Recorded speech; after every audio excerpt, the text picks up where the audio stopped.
नमस्कार दोस्तों, तो कैसे आप लोग।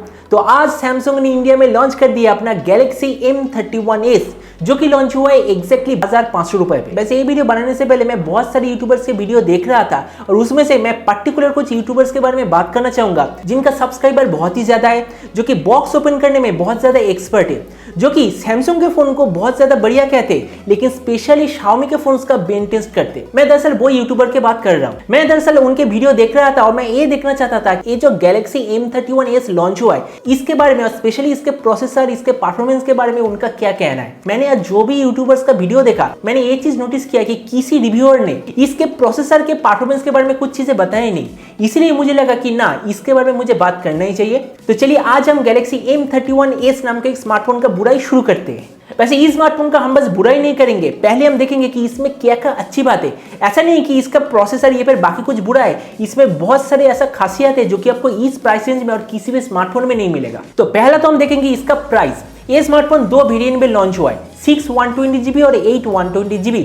इसका जो 6 120GB इसका प्राइस है 20,500 रुपए। अगर मैं उस प्राइस रेंज में बाकी स्मार्टफोन के बारे में देखूं तो 6GB 120GB के साथ जो सबसे नजदीकी स्मार्टफोन आता है वो है Redmi Note 9 Pro Max, जिसका 6 120GB का प्राइस है लगभग 18,500 रुपए के आसपास। देखिए Xiaomi के फोन्स हमें 2,000 रुपए सस्ते में मिलता है, लेकिन उसके बदले में Xiaomi हमसे बहुत सारा डेटा लेता है और वो डेटा चाइना को सेंड करता है। आपको तो ये चीज पता ही होगा कि Xiaomi दरअसल एक चाइनीज कंपनी है, तो इसीलिए सैमसंग हमसे जो 6 120GB के लिए 2,000 रुपए ज्यादा दे रहा है और हमें बेटर सिक्योरिटी दे रहा है, मेरे ख्याल से प्राइस एकदम जस्टिफाइड है। अगर मैं इसके डिस्प्ले के बारे में बात करूं तो इसमें हमें मिलता है 6.5 inch super AMOLED full HD plus display.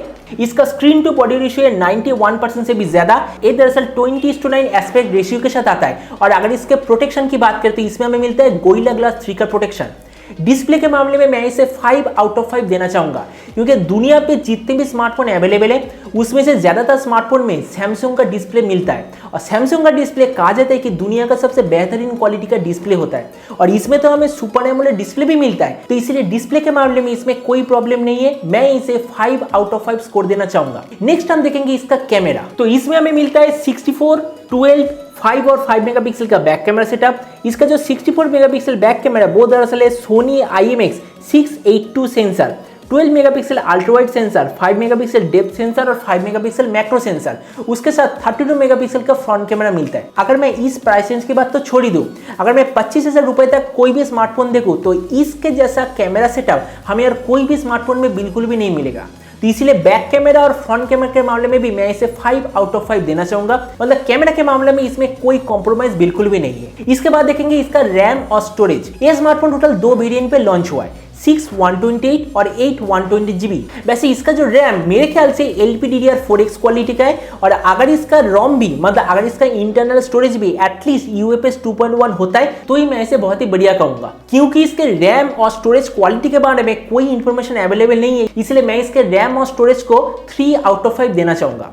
इसके बाद हम बात करेंगे इसका बैटरी के बारे में। इस स्मार्टफोन पे हमें मिलता है 6000 mAh battery with 25 watt fast charge, जो कि स्मार्टफोन को फुल चार्ज कर देगा लगभग 97 मिनट के आसपास। और इस स्मार्टफोन को आप एक पावर बैंक के हिसाब से भी चार्ज कर सकते हैं, मतलब आप अपने स्मार्टफोन के बैटरी से दूसरे स्मार्टफोन को भी चार्ज कर सकते हैं। और इसमें USB Type-C का भी फीचर मिलता है। और 25,000 के आसपास मुझे लगता नहीं कि ऐसा कोई भी स्मार्टफोन मार्केट में अवेलेबल है जिसमें आपको 6000 mAh वाला बैटरी मिलेगा, इसलिए बैटरी के मामले में भी ये वाला स्मार्टफोन एकदम परफेक्ट है। मतलब 5 आउट ऑफ 5 मैं इसे स्कोर देना चाहूंगा। इसके बाद हम इसका बिल्ड क्वालिटी के बारे में अगर बात करें, जितना मुझे लगता है कि इसका पीछे नॉर्मल प्लास्टिक बैक कवर जो कि इस प्राइस रेंज में लगभग सभी स्मार्टफोन में होता है और इसका फ्रंट है गोरिल्ला ग्लास 3 का प्रोटेक्शन। लेकिन अब जो फाइनल चीज, इसका प्रोसेसर, इसमें हमें मिलता है सैमसंग का वही पुराना Exynos 9611, जो कि बहुत लोगों का कहना है कि बहुत ही बढ़िया प्रोसेसर है, लेकिन मैं आपको इसका रियलिटी दिखाना चाहता हूँ। अगर आप गूगल पे बस ऐसा सर्च करेंगे AnTuTu score of Galaxy M31, आपको तो पता ही होगा गैलेक्सी M31 पे आपको बिल्कुल सेम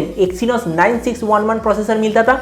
आप देख सकते हैं उस स्मार्टफोन का जो AnTuTu स्कोर वो है 1,80,000 के आसपास, जो कि दरअसल AnTuTu वर्जन 8 का स्कोर है। और मैंने यहाँ पर एक स्पेशल स्क्रीनशॉट लेके भी रखा है। देखिए Helio G70 का AnTuTu स्कोर है 1,91,000 जो कि Exynos 9611 से भी बेटर है। इसीलिए मैं कहना चाहता हूँ कि इसका प्रोसेसर बिल्कुल भी फालतू क्वालिटी का है। मतलब जो प्रोसेसर हमें इंडिया पे मिलता है, मतलब Helio G70 वाला एक स्मार्टफोन हमें इंडिया पे मिलता है लगभग 8,000 रुपए के आसपास, सेम टाइप का प्रोसेसर सैमसंग हमें दे रहा है लगभग 20,000 रुपए के आसपास। यही चीज मैं यहाँ पर कहना चाहता हूँ। देखिए, अगर मैं प्रोसेसर को छोड़ देता हूँ तो डिस्प्ले, कैमरा, बैटरी और बाकी सारे मामले में ये वाला स्मार्टफोन एक बहुत ही बढ़िया ऑप्शन है। और वैसे ये वाला स्मार्टफोन एक नॉन चाइनीज स्मार्टफोन भी है, लेकिन फिर भी अगर इसका प्रोसेसर और भी पावरफुल होता तो इस स्मार्टफोन को मैं एक परफेक्ट स्मार्टफोन कह सकता था। तो अब जो मेन चीज, ये वाला जो स्मार्टफोन लॉन्च हुआ है ये दरअसल किस टाइप के लोगों के लिए आइडियल है, आप इस पिक्चर में देख ही सकते हैं। जो लोग सैमसंग का फैन है, जो लोग सैमसंग का एक ब्रांडेड स्मार्टफोन इस्तेमाल करना चाहते हैं, जो लोग एक ऐसा स्मार्टफोन चाहते हैं जिसका बैटरी 2 दिन से पहले खत्म नहीं होगा,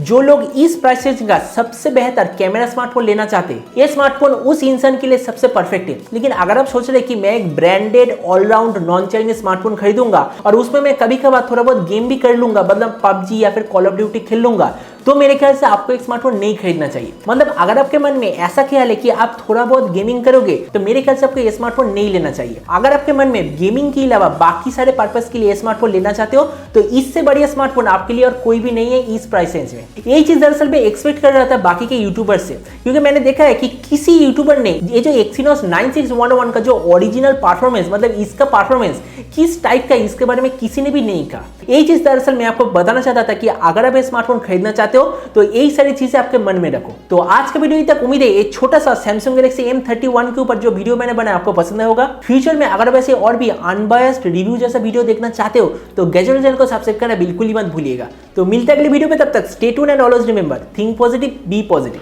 थैंक यू।